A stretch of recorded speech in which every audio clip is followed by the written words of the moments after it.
महाराष्ट्राच्या पुणे जिल्ह्यातील जुन्नरजवळ उंच डोंगर रांगांमध्ये वसलेला शिवनेरी किल्ला हाच तो पवित्र स्थळ जिथे हिंदवी स्वराज्याचे स्वप्न साकार करणाऱ्या महान योद्ध्याचा जन्म झाला। इसवी सन 1630च्या फाल्गुन वद्य तृतीया या दिवशी या किल्ल्यावर एक तेजस्वी बालक जन्माला आले। त्या बालकाचे नाव ठेवले गेले छत्रपती शिवाजी महाराज। त्यांच्या जन्माने जणू महाराष्ट्राच्या मातीला नवी दिशा मिळाली। त्यांचे वडील शूर सेनानी शहाजीराजे भोसले होते, तर माता जिजाबाई या अत्यंत धार्मिक, कर्तव्यनिष्ठ आणि दूरदृष्टी असलेल्या होत्या। जिजामातांनी शिवरायांना लहानपणापासून रामायण, महाभारत आणि वीरांच्या कथा सांगितल्या। त्यांच्या मनात स्वाभिमान, न्याय आणि धर्मरक्षणाची ज्योत त्यांनी पेटवली।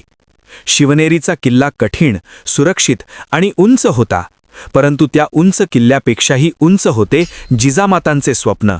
आपल्या पुत्राने अन्यायाविरुद्ध उभे राहावे, स्वराज्य स्थापन करावे। लहान वयातच शिवरायांनी तलवारबाजी, घोडेस्वारी आणि युद्धकलेचे शिक्षण घेतले।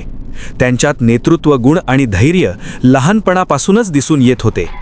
शिवाजी महाराजांचा जन्म हा केवळ एका बालकाचा जन्म नव्हता, तर तो होता स्वराज्याच्या संकल्पनेचा जन्म।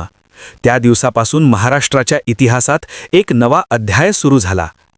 आजही आपण त्यांच्या जन्मदिनाला शिवजयंती म्हणून साजरा करतो।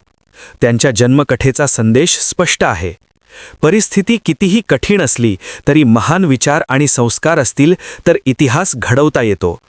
जय भवानी, जय शिवाजी।